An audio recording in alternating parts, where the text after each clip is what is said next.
In a blatant and desperate attempt to seem far more rational than they actually are, Christians and Muslims will often show you a list of famous scientists who believed in God, as if such minds are entirely on their side. For example, Galileo, Kepler, Newton, Faraday are all normally found on such lists, giants of science who all called themselves Christian. But all of them died long before the atomic age and the discovery of the God-confounding mechanisms of pure chance that rule all quantum reactions. They never heard of DNA, spectroscopy, redshift, stellar nucleosynthesis. They never heard of protons or neutrons or the laws that govern everything these particles can and cannot do. They never heard of radioactivity and the window this provides for measuring the ages of rocks and thereby our planet. Newton, living 400 years ago, may have believed, as many Christians and Muslims still believe today, that life cannot come from non-life. But that's only because nobody in the 1600s knew that our bodies are made entirely from non-life, in the form of atoms.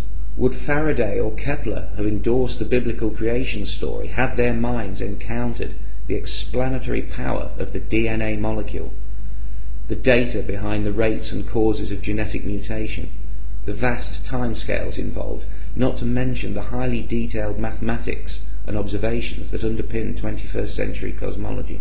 We'll never know, but there's plenty of statistical evidence to suggest that in the information age at least, the more you know, the less likely you are to believe that the creator of the universe cares what you do with your sexual organs, or which direction you pray in, or even if you pray at all. In an attempt to make up for this embarrassing lack of modern scientists prepared to sign up to an even partially literal interpretation of any holy book, the Christians and Muslims, or affiliated sociopaths, will tell you about recent surveys where many modern scientists have gone on record as saying they believe in God. But this too is extremely deceptive. The scientists in these surveys are only asked if they believe in God, a question so vague as to have 6.5 billion meanings. If the survey asked them if they believed in hell or in a God who wants women to cover their hair, the ticks would become crosses and the believer would dismiss the survey as God-hating propaganda, when all that's really changed is the question asked.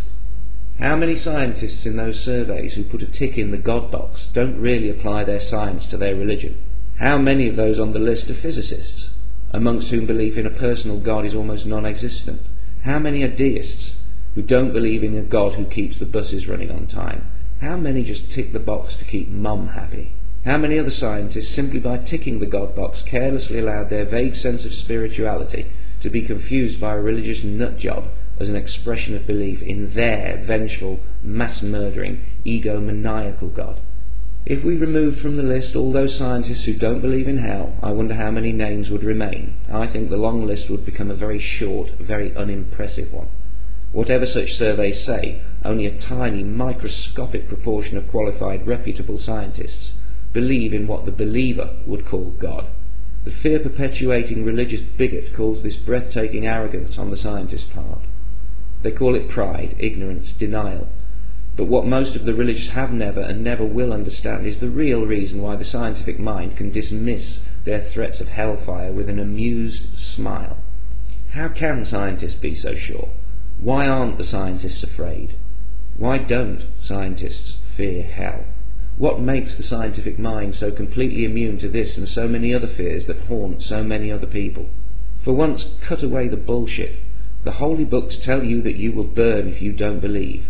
That is what the scriptures explicitly and repeatedly say. It couldn't be clearer. Even today there's no more painful way to die, let alone to spend eternity, and that alone should tell you why the threat is in the holy books in the first place. But let's look deeper still, through scientists' eyes. We've all been hypnotized by flames. Fire has a unique kind of magic. For most of human history, fire was magic. It's no surprise that it was the gods' tool of choice when the gods, worried by dwindling or fickle support, eventually and inevitably went into the eternal torture business. It's no coincidence that the biggest religions in the world threaten the greatest punishments for disbelief. We've all stared into the flames, but what's actually happening? What exactly are we staring at? What is fire? Fire is a chemical reaction requiring three components: an oxidizing gas, usually oxygen itself, a combustible source of fuel, such as wood or petrol, and a source of energy sufficient to heat the fuel to its ignition temperature. This energy can come from matches, sunlight, friction, lightning, or something else that's already burning. When wood, for example, is heated to about 300 degrees Fahrenheit, the cellulose material starts to break down and give off volatile gases. When these gases reach about 500 degrees Fahrenheit, the heat energy overcomes some of the electromagnetic energy, binding the atoms to the complex molecules found in wood. The molecules begin to jiggle apart. This releases smoke, a gaseous compound of mostly hydrogen, carbon, and oxygen atoms. These briefly free atoms are then suddenly and violently drawn by electromagnetism again to combine with oxygen atoms eager to share electrons with elements with one or two to spare. This reconfiguration happens almost instantly. Fire is a brief outbreak of chemical freedom, as atoms and molecules race to rearrange themselves into the lowest and therefore most stable energy states available. In the process, atoms release the energy they no longer need for stability, in the form of light. Firelight is just the same as any other light. Trillions upon trillions of wave-like particles called photons hitting the back of your eye. Photons are emitted by electrons as they change energy states. Each photon is a packet of electromagnetic radiation exchanged between particles like currency during quantum transactions, always precisely balancing the conservation equations of quantum mechanics. A flame is just a gas heated to the point where the atoms shake so much they spit out light. Fire is an electric phenomenon. The colour of the flame, the frequency of the wave-like photons, which is what colour is, depends on what atoms you are heating and to what temperature. The different colours within any flame are caused by uneven temperature. The hottest, or more energetic part of the flame usually glows blue, a higher frequency than the less energetic frequencies, such as orange or yellow. The heat you feel is the excited motions of the atoms in the air around you, and in your skin and flesh. Heat is simply the motion of atoms. At the lowest temperature possible, minus 273 degrees, atoms stop moving pretty much altogether. That is why no lower temperature is possible. You can't have less motion than none. In living tissue, when atoms jiggle too fast, they hit other atoms too hard, creating pressure that can damage cells, resulting in pain signals sent along nerves to your brain. If something hot burns you, some of your atoms simply jiggle too fast. Fire, or combustion, is the process of oxidization. So is rusting. In a way, when a car rusts, it is burning in super slow motion. If it weren't for the fact that we have evolved to make use of oxygen's reactivity in our biochemistry, you could say oxygen is damn dangerous stuff. That was, briefly, how a scientist sees fire. The actual understanding goes far, far deeper. But what does it all mean? It means that without atoms and other subatomic particles and laws, there can be no flame. Rigid physical laws make fire possible. Anywhere there is fire, there will also be electricity, solid matter, and oxygen.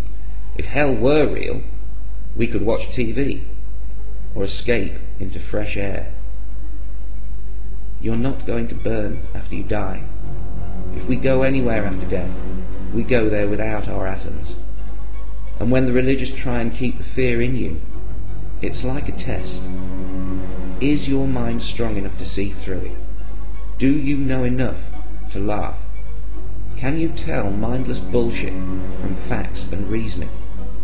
If someone tells you that you're going to burn in hell, and you demonstrate that you understand exactly what fire is, I guarantee that they will then tell you that the fire in hell is not like real fire. The flames need no fuel or oxygen, electrons or photons, but it burns just the same. Jiggling atoms that aren't there. In short, they're telling you that the fire in hell is magic fire.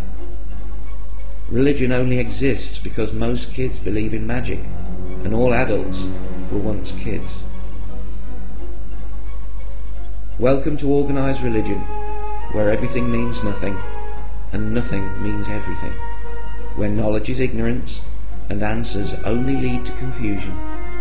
But just as those least likely to believe in magic are professional magicians, those least likely to believe in the supernatural are those with a firm understanding of the natural. You don't have to be a scientist to have scientific understanding. Learn and be free. It's your mind. Fight for it.